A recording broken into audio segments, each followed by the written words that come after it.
പിതാവിനും പുത്രനും പരിശുദ്ധാത്മാവിനും സ്തുതി, ആദിമുതൽ എന്നേക്കും തന്നെ. ആമേൻ. പരിശുദ്ധ ശ്ലീഹന്മാരെ മുൻനിർത്തി അവരുടെ ജീവിത ഉദാഹരണങ്ങൾ, മാതൃകകൾ നമ്മുടേതാക്കി മാറ്റുവാനുള്ള പരിശ്രമത്തോടെ പ്രാർത്ഥനാപൂർവം നാം ഈ ശ്ലീഹ നോമ്പിൽ മുന്നേറുകയാണല്ലോ. അപ്പോസ്തലന്മാർ എങ്ങനെ നോമ്പനുഷ്ഠിച്ചു, അല്ലെങ്കിൽ അവരുടെ ജീവിത മാതൃക എന്തായിരുന്നു എന്ന് കഴിഞ്ഞ ദിവസങ്ങളിലൊക്കെ ഞാൻ നിങ്ങളോട് സംസാരിച്ചു. ശ്ലീഹ നോമ്പിൻ്റെ 5-ാം ദിവസത്തിലേക്ക് പ്രവേശിക്കുന്ന ഇന്ന് ശ്ലീഹന്മാർ അവരുടെ സ്ഥാനം, അപ്പോസ്തലന്മാരുടെ സഭയിലെ സ്ഥാനം എന്താണ് എന്ന് കുറച്ച് നിമിഷങ്ങൾ നമുക്ക് ചിന്തിക്കാം. അതിനായിട്ട് വിശുദ്ധ മർക്കോസിൻ്റെ സുവിശേഷം 3-ാം അധ്യായം 13 മുതൽ 18 വരെയുള്ള വാക്യങ്ങൾ ഞാൻ വായിക്കുകയാണ്. 5 വാക്യങ്ങൾ. വിശുദ്ധ മർക്കോസിന്റെ സുവിശേഷം 3-ാം അധ്യായം 13 മുതൽ 18 വരെയുള്ള വാക്യങ്ങൾ. പിന്നെ അവൻ മലയിൽ കയറി തനിക്ക് ബോധിച്ചവരെ അടുക്കൽ വിളിച്ചു. അവർ അവൻ്റെ അരികിൽ വന്നു. അവൻ തന്നോടുകൂടെ ഇരിപ്പാനും പ്രസംഗിക്കേണ്ടതിന് അയപ്പാനും ഭൂതങ്ങളെ പുറത്താക്കേണ്ടതിന് അധികാരമുണ്ടാകുവാനും 12 നിയമിച്ചു. ശീമോന് പത്രോസ് എന്ന് പേരിട്ടു. സെബദിയുടെ മകനായ യാക്കോബ്, യാക്കോബിന്റെ സഹോദരനായ യോഹന്നാൻ, ഇവർക്ക് ഇടിമക്കൾ എന്നർത്ഥമുള്ള ബൊവനർഗസ് എന്ന് പേരിട്ടു. അന്ത്രയോസ്, ഫിലിപ്പോസ്, ബർത്തുലോമായി, മത്തായി, തോമസ്, അൽഫായുടെ മകനായ യാക്കോബ്, തദ്ദായി, കനാന്യനായ ശീമോൻ, തന്നെ കാണിച്ചു കൊടുത്ത ഈസ്കറിയോത്ത് യൂദ എന്നിവരെ തന്നെ. നമ്മുടെ കർത്താവ് 12 അപ്പോസ്തലന്മാരെ വിളിച്ച് നിയമിച്ച് അവർക്ക് ഈ ലോകത്തിൽ നൽകാനുള്ള ജോലി നൽകുന്ന ഭാഗമാണ്. എന്തിനൊക്കെയാണ് അവൻ അപ്പോസ്തലന്മാരെ വിളിച്ചത്? 2-3 കാര്യങ്ങൾ വേദഭാഗത്ത് പറയുന്നുണ്ട്. അവൻ തന്നോടുകൂടെ ഇരിപ്പാനും പ്രസംഗിക്കേണ്ടതിന് അയപ്പാനും ഭൂതങ്ങളെ പുറത്താക്കേണ്ടതിന് അധികാരമുണ്ടാകുവാനും 12 നിയമിച്ചു. 12 നിയമിക്കുന്നതിന് 3 പർപ്പസാണ്. 1, യേശു ക്രിസ്തുവിനോട് കൂടെ ഇരിക്കുക, ബി വിത്ത് ജീസസ്, യേശുവിനോടൊപ്പം ആയിരിക്കുക. 2, പ്രസംഗിക്കേണ്ടതിന് അയക്കുവാൻ. ഞാൻ ഇന്നലെ പറഞ്ഞല്ലോ, ശ്ലീഹ എന്ന വാക്കിൻ്റെ മൂല അർത്ഥം എന്ന് പറയുന്നത് അയക്കപ്പെടുന്നവൻ എന്നാണ്. അതുകൊണ്ട് പ്രസംഗിക്കാൻ അയക്കപ്പെടേണ്ടതിനാണ് 2ാമത്തെ കർത്തവ്യം. അതാണ് 2ാമത്തെ purpose, to be send out for preaching. 3, ഭൂതങ്ങളെ പുറത്താക്കേണ്ടതിന് അധികാരമുണ്ടാകുവാനും. ഇവർ പോകുമ്പോൾ ഇവർക്ക് ഭൂതഗ്രസ്തരെ സൗഖ്യമാക്കാനുള്ള അധികാരം അതുമുണ്ടാകാനായിട്ടാണ് ഈ ശ്ലീഹന്മാരെ നിയമിക്കുന്നത് എന്ന് പറയുന്നു. ആ ശ്ലീഹന്മാരുടെ പേരാണ് പിന്നീട് അവിടെ എഴുതിയിട്ടുള്ളത്. 12 ശ്ലീഹന്മാരുടെ പേരുകൾ വ്യക്തമായിട്ട് അവിടെ നമ്മൾ കാണുന്നുണ്ട്. വ്യാഴാഴ്ച രാത്രി നമസ്കാരത്തിൽ ശ്ലീഹന്മാരെ ഓർക്കുന്ന മനോഹരമായ ഒരു ഭാഗമുണ്ട്. 12 തൂണുകളീ ധരയെ താങ്ങുന്നു, 12 മാസങ്ങൾ ആണ്ടിൻ മകുടങ്ങൾ, 12 ഉറവുളവായി ആശീമോൻ ദേശേ, 12 ശ്ലീഹന്മാർ വചനം ഘോഷിച്ചു. ഇങ്ങനെ പോകുന്ന ഒരു ഭാഗമാണ്. എന്താണ്? ശ്ലീഹന്മാരെ പ്രത്യേകം ഓർക്കുന്ന ഒരു ഭാഗം, ഒരു പ്രാർത്ഥനാ ഭാഗമാണ്. അവിടെ ഈ 12 പേരുടെ അല്ലെങ്കിൽ 12 എന്ന് പറയുന്ന നമ്പറിൻ്റെ പ്രത്യേകത എന്ത്, അല്ലെങ്കിൽ അതിൻ്റെ പ്രാധാന്യം എന്ത് എന്ന് പറയുകയാണ്. ഈ 12 പേരെ എന്തുകൊണ്ടാണ് തിരഞ്ഞെടുത്തത്? എന്തുകൊണ്ടാണ് വേറൊരു നമ്പർ ഇല്ലാത്തത്? എന്തുകൊണ്ട് 10 ആയില്ല? എന്തുകൊണ്ടത് 15 ആയില്ല? നമുക്ക് ചോദിക്കാം. 12 എന്ന് പറയുന്ന നമ്പറിന് ഒരു വലിയ പ്രാധാന്യം ബൈബിൾ ചരിത്രത്തിലുണ്ട്. അത് പറയുന്നതിന് മുമ്പ് ഈ 12 പേരെ തെരഞ്ഞെടുക്കുമ്പോൾ ആ തെരഞ്ഞെടുപ്പിന് ഒരു അടിസ്ഥാനമുണ്ട്. അതിവരെ തെരഞ്ഞെടുത്ത ശേഷം അപ്പോസ്തല പ്രവർത്തികളിലാണ് നമ്മൾ അടിസ്ഥാനം കാണുന്നത്. എന്താണ് ഇവരുടെ ക്വാളിഫിക്കേഷൻ എന്നുള്ളത്? ഒരാൾക്ക് ഒരു ശ്ലീഹായി മാറണമെങ്കിൽ, യേശുക്രിസ്തുവിന്റെ കാലത്ത് ഒരു ശ്ലീഹാ സ്ഥാനത്ത് വരണമെങ്കിൽ എന്തൊക്കെ ക്വാളിഫിക്കേഷൻ ഉണ്ടായിരിക്കണം എന്ന് പറയുന്നുണ്ട്. അത് അപ്പോസ്തല പ്രവർത്തികൾ 1-ാം അധ്യായം 21-ാം വാക്യത്തിലുണ്ട്. അവൻ ഈ ശ്ലീഹായായി യൂദ, ഇസ്കറിയോത്ത യൂദ കെട്ടിഞ്ഞാന്ന് ആത്മഹത്യ ചെയ്ത ആ ഒഴിവിലേക്ക് മത്തിയാസ് എന്ന് പറയുന്ന ഒരാളിനെ തിരഞ്ഞെടുക്കപ്പെടുന്ന സന്ദർഭമാണ്. ആ സന്ദർഭത്തിൽ അവിടെ ഈ ക്വാളിഫിക്കേഷൻ പറയുന്നുണ്ട്. ഒരാളെ തിരഞ്ഞെടുക്കണമെങ്കിൽ അവൻ എന്ത് ക്വാളിഫിക്കേഷൻ ഉണ്ടായിരിക്കണം? ഒന്ന്, നമ്മുടെ കർത്താവിൻ്റെ സ്നാനം മുതൽ, യോർദാൻ നദിയിലെ സ്നാനം മുതൽ അവൻ്റെ സ്വർഗാരോഹണം വരെ യേശുക്രിസ്തുവിനോട് ഒപ്പമായിരുന്നവൻ ആയിരിക്കണം. 2, നമ്മുടെ കർത്താവിൻ്റെ പുനരുത്ഥാനത്തിന് സാക്ഷിയായിരിക്കണം.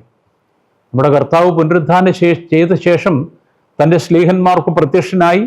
ശ്ലീഹന്മാർക്ക് മാത്രമല്ല, വലിയ ഗണങ്ങൾക്ക് 500-ലധികം പേർക്കൊക്കെ പ്രത്യക്ഷനായി എന്നൊക്കെ പറയുന്നുണ്ട്. അപ്പം അതുകൊണ്ട് പുനരുത്ഥാനം ചെയ്ത ക്രിസ്തുവിനെ കണ്ടവനായിരിക്കണം. പുനരുത്ഥാനത്തിന് അങ്ങനെ സാക്ഷിയായവനായിരിക്കണം. അതാണ് 2ാമത്തെ ക്വാളിഫിക്കേഷൻ. അപ്പോസ്തല പ്രവർത്തികളിൽ ആ 2 ക്വാളിഫിക്കേഷനാണ് പ്രധാനമായിട്ട് പറയുന്നത്. എന്നാൽ ലൂക്കോസിന്റെ സുവിശേഷം 6-ാം അധ്യായം 13-ാം വാക്യത്തിൽ യേശുക്രിസ്തു നേരിട്ട് അയച്ചവനും ആയിരിക്കണം എന്ന് പറയുന്നുണ്ട്.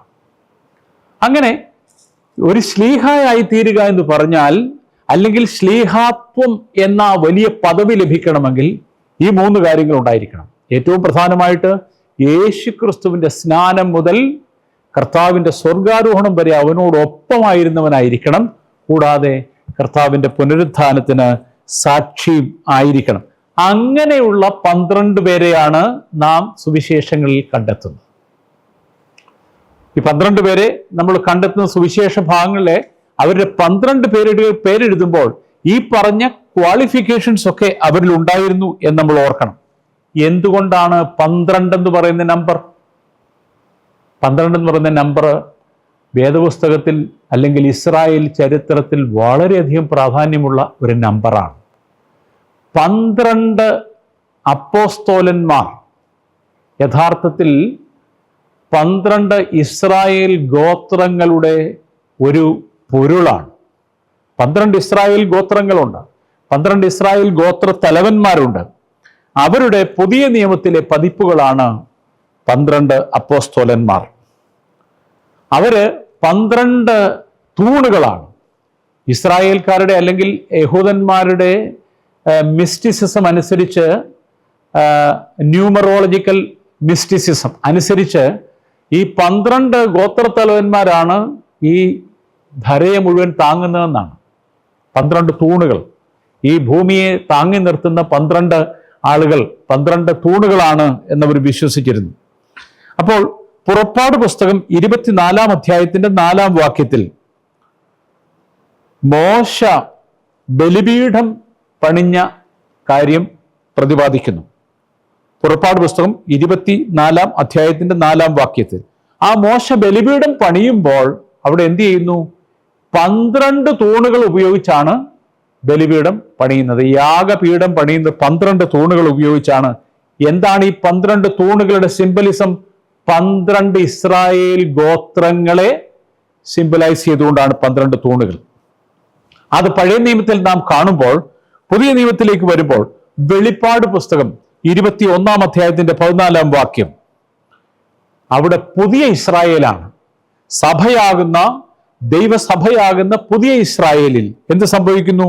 അവിടെ നഗരത്തിന്റെ മതിലിന് 12 അടിസ്ഥാനവും അതിൽ കുഞ്ഞാടിന്റെ 12 അപ്പോസ്തോലന്മാരുടെ 12 പേരും ഉണ്ട്. പഴയ നിയമത്തിൽ യാഗപീഠം പണിയുമ്പോൾ 12 തൂണുകൾ നാട്ടി 12 ഇസ്രായേൽ ഗോത്രങ്ങളെ റെപ്രസെന്റ് ചെയ്തപ്പോൾ, ഇവിടെ പുതിയ ഇസ്രായേലിൽ, സഭയാകുന്ന ഇസ്രായേലിൽ ആ നഗരത്തിന്റെ മതിലിന് 12 അടിസ്ഥാനവും അതിൽ കുഞ്ഞാടിന്റെ 12 അപ്പോസ്തലന്മാരുടെ 12 പേരുകളുമുണ്ട് എന്ന് എഴുതുന്നു. അപ്പോൾ ഇസ്രായേലിൽ 12 ഗോത്രങ്ങളുണ്ട്. രൂബേൻ, ശമോൻ, ലേവി തുടങ്ങിയ ആ 12 ഗോത്രങ്ങൾ. ഈ 12 ഗോത്രങ്ങൾ എന്ന് പറയുന്നത് ദൈവത്തിൻ്റെ ഫാമിലിയാണ്. It is the family of God. ദൈവം തെരഞ്ഞെടുത്തിരിക്കുന്ന, ദൈവം വിളിച്ചാക്കിയിരിക്കുന്ന ജനമാണ്. That is the family of God. പുതിയ നിയമത്തിലേക്ക് വരുമ്പോൾ നമ്മൾ 12 അപ്പോസ്തലന്മാരെ കാണുന്നു. അവരിലൂടെയാണ് ദൈവത്തിന്റെ പുതിയ ജനം, the new family of God is created. അത് ഈ 12 പേരിലൂടെയാണ്. നമ്മുടെ കർത്താവ് സുവിശേഷം പ്രസംഗിക്കാനായിട്ട് ഇസ്രായേലിന് പുറത്തു പോയിട്ടില്ല. ഈ ലോകത്തിലെ മുഴുവൻ ക്രിസ്ത്യാനികളെയും, ഇപ്പോൾ കാണുന്ന ക്രിസ്തീയ ലോകത്തിന്റെ മുഴുവൻ്റെയും സുവിശേഷീകരണത്തിന് നിദാനങ്ങളായി തീർന്ന്, അതിന് യഥാർത്ഥ കാരണങ്ങളായി തീർന്നത്, ഹേതുവായി തീർന്നത് 12 അപ്പോസ്തലന്മാരാണ്. ലോകത്തിന്റെ 4 ഭാഗത്തേക്കും അവർ പോയി ദൈവത്തിന്റെ ഫാമിലി, ക്രിസ്തുവിന്റെ ഫാമിലി അത് ഉണ്ടാക്കിയെടുത്തു എന്നുള്ളതാണ്. പത്രോസ്, അന്ത്രയോസ്, യാക്കോബ്, യോഹന്നാൻ, ഫിലിപ്പോസ്, ബർത്തുൽമായി, മത്തായി, തോമസ്, അൽഫായുടെ പുത്രനായ യാക്കോബ്, എരിവുകാരനായ ശീമോൻ, ലാബി, തദ്ദേവൂസ് എന്ന് വിളിക്കുന്ന യൂദ, പിന്നെ ഒറ്റുകാരനായി തീർന്ന യൂദാസ് കറിയോത്ത. ഇങ്ങനെ 12 പേർ. ഈ 12 പേര് എന്ത് ചെയ്യുന്നെന്നാണ് നമ്മൾ പാട്ടിൽ പാടുന്നത്. 12 തൂണുകൾ ഈ ധരയെ താങ്ങുന്നു, 12 മാസങ്ങൾ ആണ്ടിൻ മകുടങ്ങൾ. ഒരു വർഷത്തിൽ 12 മാസങ്ങൾ ഉള്ളതുപോലെ, 12 തൂണുകൾ ഈ ധരയെ താങ്ങുന്നത് പോലെ, മരുഭൂമിയിൽ, സീൻ മരുഭൂമിയിൽ വെച്ച് 12 ഉറവുകൾ ഇസ്രായേൽക്കാർക്ക് ഉണ്ടായി വന്നതുപോലെ, അവർ വെള്ളമില്ലാതെ വിഷമിച്ചപ്പോൾ സീൻ മരുഭൂമിയിൽ വെച്ച് അവർക്ക് 12 ഉറവുകൾ തുറന്നു കൊടുത്തു. അപ്പോൾ ഷീമോൻ ദേശത്ത് സീൻ മരുഭൂമിയിൽ അവർക്ക് 12 ഉറവുകൾ തുറന്നതുപോലെ, ജീവന്റെ ഉറവയായ ക്രിസ്തുവിൽ നിന്ന് ഇറങ്ങിപ്പുറപ്പെട്ട 12 ഉറവകളാണ് ഈ 12 ശ്ലീഹന്മാർ. അവരാണ് ഈ നോയമ്പിൻ്റെ ചിന്താവിഷയമായി നമ്മുടെ മുമ്പിൽ നിൽക്കുന്നത്.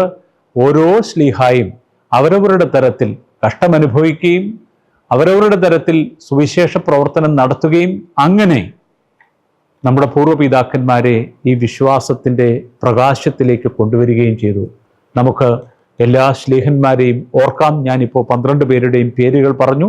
ഒരാൾ നഷ്ടപ്പെട്ടു പോയി, അത് യൂദ ഇസ്കറിയോത്ത ആണ്. ആ സ്ഥാനത്തേക്കാണ് പിന്നീട് അപ്പോസ്തല പ്രവൃത്തികളിൽ നമ്മൾ കാണുന്ന 1-ാം അധ്യായത്തിൽ കാണുന്ന ആ തെരഞ്ഞെടുപ്പ് നടക്കുകയും മത്തിയാസ് എന്ന് പറയുന്ന ആളിനെ അവിടേക്ക് ആക്കുകയും ചെയ്തത്. അങ്ങനെ 12 വീണ്ടും അവിടെ സ്ഥിരപ്പെട്ടു. 12 എന്ന് പറയുന്ന നമ്പർ സ്ഥിരപ്പെടുത്താൻ വേണ്ടിയാണ് മത്തിയാസ് എന്ന് പറയുന്ന ഒരാളിനെ കൂടെ തിരഞ്ഞെടുക്കുന്നത്. ഒരാൾ വീണുപോയപ്പോൾ അതിലേക്ക് ഒരാളിനെ തിരഞ്ഞെടുത്ത് വെച്ചതിന്റെ കാരണം ഞാൻ പറഞ്ഞ ഈ 12 എന്ന് പറയുന്ന നമ്പറിന്റെ പ്രത്യേകതയാണ്. അത് തികയ്ക്കുവാൻ വേണ്ടിയാണ് മത്തിയാസ് എന്ന് പറയുന്ന ഒരു ശിഷ്യനെ കൂടെ തിരഞ്ഞെടുത്ത് ആ സുവിശേഷ പ്രവർത്തനത്തിനായിട്ട് നിയോഗിക്കുന്നത്. അതുകൊണ്ട് ഈ ശ്ലീഹന്മാരുടെ എല്ലാവരുടെയും പ്രാർത്ഥന നമുക്ക് കോട്ടയായിരിക്കട്ടെ.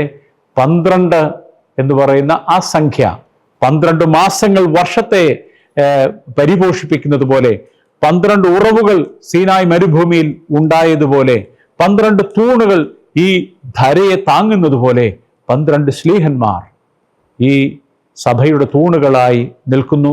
അവരെ എല്ലാ കുർബാനയിലും എല്ലാ ആരാധനയിലും നമ്മൾ കാണുന്നുണ്ട്. അവരാണ് ത്രോണോസിൽ തിളങ്ങി നിൽക്കുന്ന 12 മെഴുകുതിരിക്കാലുകൾ. 12 മെഴുകുതിരികൾ കത്തി നിൽക്കുന്ന എന്താണ്? The apostles of Christ are shining in the church. ആരാധനയിൽ, സഭയിൽ അവർ തിളങ്ങി വിളങ്ങി നിൽക്കുകയാണ്. അവരെയാണ് ത്രോണോസിൽ കർത്താവിൻ്റെ കുരിശിന് ചുറ്റും നമ്മൾ കാണുന്നത്. നടുക്ക് നിൽക്കുന്നത് കർത്താവ് കുരിശ്, മരക്കുരിശ്. ചുറ്റുമായി 12 ശ്ലീഹന്മാർ തിളങ്ങി വിളങ്ങി ശോഭിതരായി നിൽക്കുന്നു. അവരുടെ പ്രാർത്ഥന നമുക്ക് കോട്ടയായിരിക്കട്ടെ. ശ്ലീഹാ നോമ്പ് എല്ലാവർക്കും അനുഗ്രഹമാവട്ടെ എന്ന് പ്രാർത്ഥിച്ചുകൊണ്ട് ചുരുക്കുന്നു. ദൈവം എല്ലാവരെയും അനുഗ്രഹിക്കട്ടെ.